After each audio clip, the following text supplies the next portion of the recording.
Witajcie, witajcie bardzo serdecznie. Witam Was w kolejnym raporcie wojennym. Wojna na Ukrainie. Dzisiaj to, co wydarzyło się pomiędzy 22 lipca a 25 lipca. Wielka prośba do Was o wsparcie dla tego kanału. Pamiętajcie o subskrypcji, lajkowaniu, komentowaniu.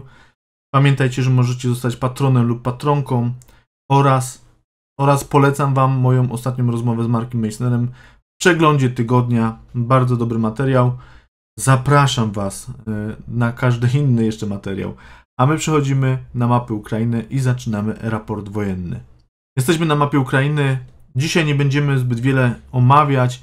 Wiemy, że Rosjanie prowadzą swoje działania ofensywne na kierunku północnym. Natomiast zgodnie z tytułem poświęcimy dzisiaj więcej czasu na odcinek bachmucki, bo tam strona ukraińska ponownie przyszła do zdecydowanie większych działań na szerszym odcinku frontu i już przynosi to efekty, o czym informują też i sami Rosjanie, więc nie będziemy zwlekać. Przechodzimy na raport wojenny Wojna na Ukrainie, odcinek Swatowe-Kremienna. Jesteśmy na odcinku północnym, jeżeli chodzi o działania na tym odcinku frontu. Mamy rosyjskie uderzenia w kierunku Kupiańska, tutaj w rejonie Masutiwki oraz Sękiwki strona rosyjska uderzała. Natomiast w dniu wczorajszym, 24, już pojawiły się informacje o ukraińskim kontrataku, który tutaj odrzucił wojska rosyjskie na północ. Natomiast brak sukcesów dla strony rosyjskiej na razie na tym odcinku frontu. Jeżeli chodzi o pozostały odcinek, mamy tutaj działania w rejonie Nowosilewskie, Kuzimiwka, bez sukcesów dla strony rosyjskiej oraz zdecydowanie dużo większe natarcie, o czym też informowałem. Ja dalej tego nie odbieram jako ofensywy, natomiast jako silne uderzenie rosyjskie, o którym też pisałem, że Rosjanie będą uderzać ciężkim sprzętem przy pomocy ciężkiego sprzętu, albo ze wsparciem ciężkiego sprzętu.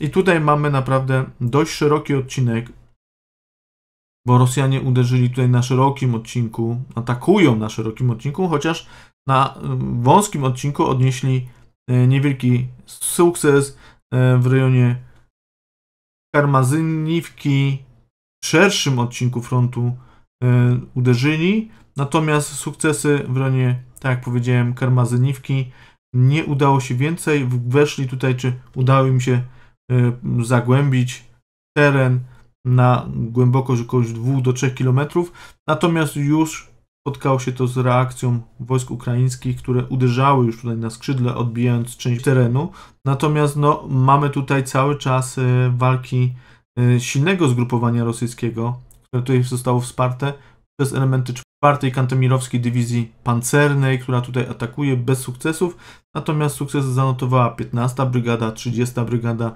zmechanizowana ze wsparciem innych jednostek. Natomiast już na dzień dzisiejszy, na 25, wiemy, że te działania zostały już przez stronę ukraińską zatrzymane na tym odcinku. Tak jak powiedziałem, kontruderzenie już na skrzydło przyniosło pewne sukcesy, natomiast strona ukraińska podciągnęła tutaj 40. Brygadę Artylerii, która działa na tym odcinku frontu. Rosjanie tutaj mieli dość silne zgrupowanie, koncentrowane, więc tutaj uzyskali początkowo sukcesy, natomiast już na ten moment wiemy, że te działania zostały zatrzymane przez stronę ukraińską. Mamy też ataki na południowym odcinku frontu, bo Rosjanie nacierali też na kierunku Makijewki, Newskie, Terny oraz Torskie. Walki w lesie na południu od Dibrowej też miały miejsce, natomiast nigdzie nie odniesiono jakichś większych sukcesów, czy nawet sukcesów. Natomiast walki na tym odcinku trwają. Wróćmy na mapę Ukrainy. I z mapy Ukrainy przejdziemy sobie na odcinek Siewierski, później Bachmucki i linię ATO. Jesteśmy na odcinku Siewierskim. Jeżeli chodzi o ten odcinek frontu, mamy tutaj działania rozpoznawcze pod Biłochorivką, Spirnym, na północ od Berestowe. Mamy nacisk strony ukraińskiej, która tutaj działa na kierunku Jakowliwki.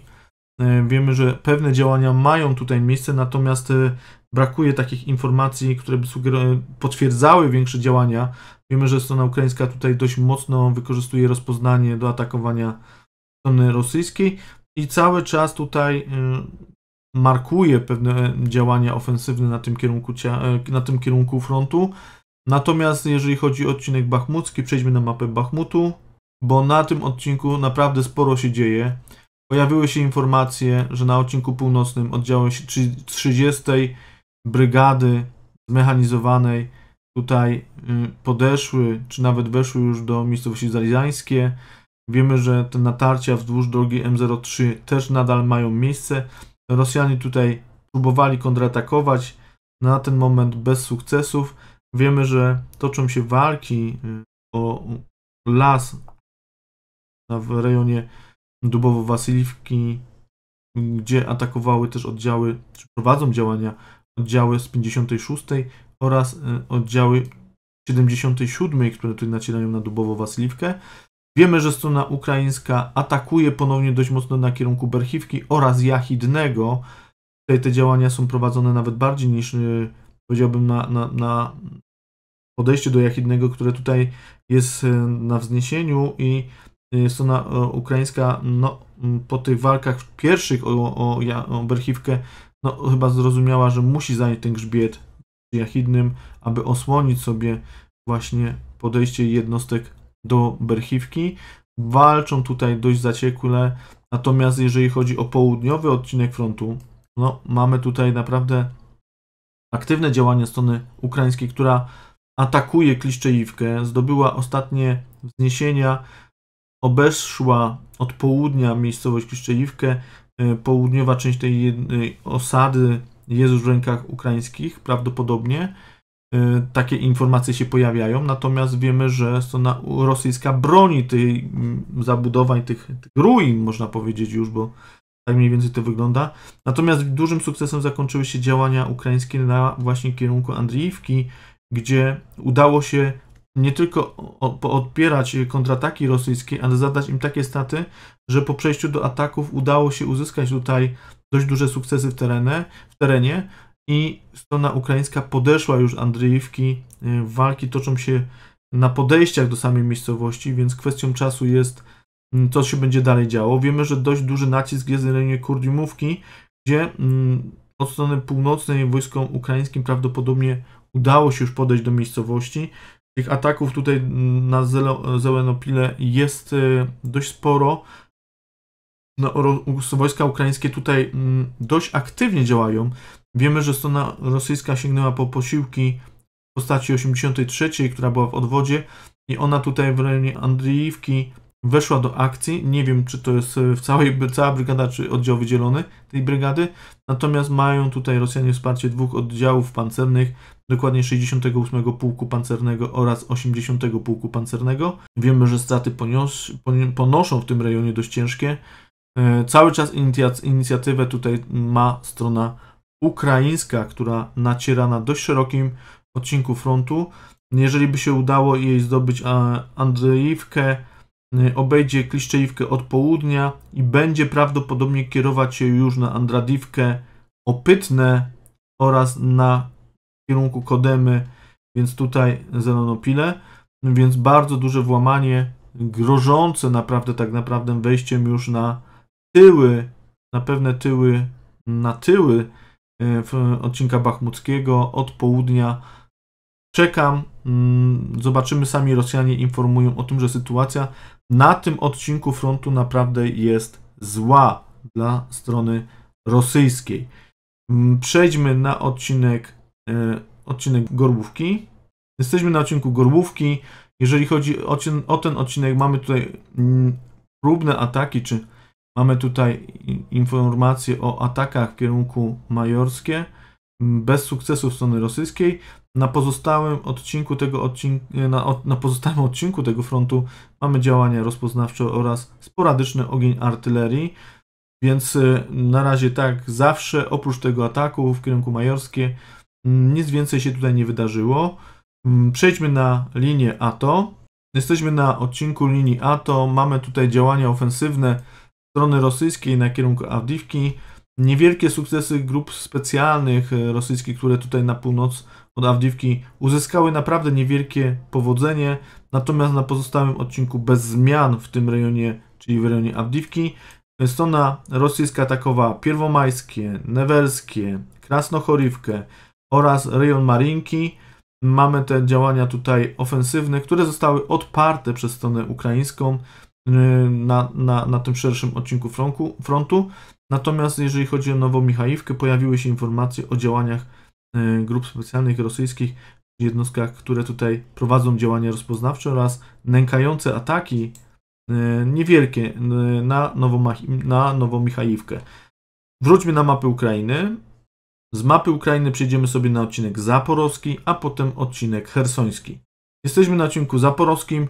Jeżeli chodzi o ten odcinek frontu, mamy tutaj działania ukraińskie na logistykę rosyjską na tym odcinku frontu. Tu się nic nie zmieniło, słuchajcie, przez te wiele tygodni cały czas strona rosyjska jest atakowana na zapleczu frontu przez stronę ukraińską. Mamy informacje o wybuchach w rejonie Melitopola, Tokmaku, szeregu miejscowości przyfrontowych, które tutaj są atakowane przez stronę rosyjską.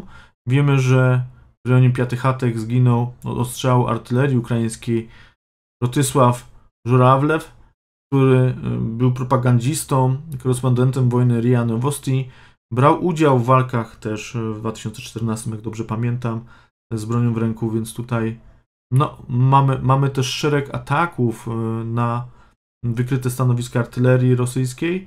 W takim właśnie zginął ten propagandysta. Natomiast mamy też działania tutaj rozpoznawcze, dość mocno strony ukraińskiej, która działa na tym kierunku frontu. Jeżeli chodzi o działania bojowe, przejdźmy na odcinek wschodni, odcinek Wełyki Nowosiłki. Jesteśmy na odcinku Wełyki Nowosiłki.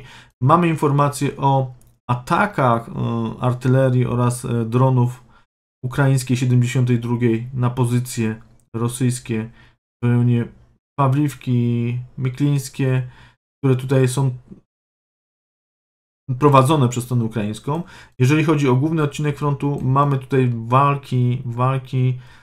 Strona ukraińska znowu podeszła na wzgórza, zajęła wzgórza na zachód od Staromajorskie. Północna część Staromajorskiej jest opuszczona, prawdopodobnie nie wiadomo, kto kontroluje północną część tej miejscowości. Natomiast mamy działania ukraińskie na Staromajorskie, miejscowość Urożajne oraz działania rozpoznawcze w kierunku oktabirskie. Natomiast jeżeli chodzi o kierunek zachodni, mamy tutaj zagęszczenie linii obrony. Wprowadzono na linię 71 Pułk 42 Dywizji Zmechanizowanej, który zagęścił tutaj ten odcinek na wzgórzach. Chociaż strona ukraińska ponownie podeszła pod miejscowość Pryjutne. Na razie nie ma informacji o jej zajęciu i pewnie jeszcze nie będzie. Natomiast jeżeli chodzi o front zachodni, jesteśmy na odcinku zachodnim frontu zaporowskiego. Mamy tutaj dalsze informacje o walkach na kierunku Robotynę. Udało się ponownie po wielu znowu dniach podejść, po kilku dniach, bo już wcześniej podchodzili Ukraińcy pod tą miejscowość. Teraz udało im się podejść ponownie na północne obrzeża tej miejscowości, chociaż opór tutaj rosyjski jest naprawdę zażarty. Ciężkie walki na tym kierunku. Wiemy, że uzyskano jakieś niewielkie sukcesy na kierunku Werbowe, strona ukraińska odniosła. Natomiast dalej tutaj jest mozolne przybijanie się przez rozbudowaną inżynieryjną fortyfikację, które tutaj Rosjanie stworzyli z licznymi polami minowymi na tym odcinku frontu, prowadzone przez te same wojska ukraińskie, czyli 47., 65., które tutaj są. Jeżeli chodzi o kierunek Łopkowe, Piatychatki, mamy tutaj kolejne próby ataków ukraińskie na kierunku Żerebianka, natomiast bez sukcesów dla strony ukraińskiej na tym odcinku frontu. Przejdźmy na odcinek chersoński. Jesteśmy na odcinku chersońskim. Jeżeli chodzi o ten odcinek frontu, mamy te informacje o dalszych walkach w rejonie Ołeszek. Wiemy, że strona ukraińska szarpie tutaj stronę rosyjską na tym kierunku Ołeszki od strony mostu Antonowskiego. Natomiast ogień artyleryjski jednej i drugiej strony, ostrzelany Chersoń, szereg innych miejscowości na tym odcinku przez stronę rosyjską, natomiast strona ukraińska ostrzeliwuje rejon Ołeszek oraz Nowej Kachówki, chociaż mamy też tutaj informacje o ostrzałach też innych miejscowościach na tyłach. Natomiast jeżeli chodzi jeszcze o ten odcinek południowy, mamy dalsze ataki rosyjskie na Odessę. Mamy informacje o trafieniu w Odessie zabytków wpisanych na listę UNESCO przez stronę ukraińską i komentarz Piaskowa, że to nie Rosja oczywiście. Nawet kłamać, no to już będziemy pomijać pana Pieskowa, co mówi. Natomiast jeżeli chodzi o inne informacje z tego rejonu, wiemy, że Rumunia zaoferowała port w Konstancji do wykorzystania załadunku. Natomiast wiemy też, że na Ukrainie pojawiły się pierwsze czołgi Leopard 1, które zostały już przetransportowane. I co ciekawe, pojawiła się informacja o reaktywowaniu 5. Brygady Pancernej, która, no i to jest właśnie dziwne, bo bodajże w maju 2022 roku Zbiam poinformował o tym, że 5. Brygada Pancerna jest wyposażona w sprzęt, gotowa do walki, po czym się okazuje, że ta brygada została ogołocona ze sprzętu i dopiero napływ nowych czołgów spowodował, że została znowu ponownie rozwinięta i pisze też o tym, pisze o tym przede wszystkim właśnie Military Land, o tym, że została reaktywowana i pewnie będzie wyposażona w Leopardy prawdopodobnie 1 oraz Abramsy, ale chociaż tutaj no, jestem bardzo, bardzo ciekawy, jak to wygląda, bo skoro już była wyposażona, to nie wiem, dlaczego zabierano jej sprzęt. Czyżby był jakiś inny problem? Nie wiem. Natomiast słuchajcie, tyle z tego raportu, więc bardzo Wam dziękuję. Pamiętajcie o tym, że możecie zostać patronem, patronką. To dzięki Wam ten kanał też, te produkcje, które tworzę, też mają możliwość się pojawiać. Wiadomo, że oprogramowanie to wszystko też kosztuje, więc bardzo Wam za wszystko dziękuję. Pozdrawiam, trzymajcie się, cześć.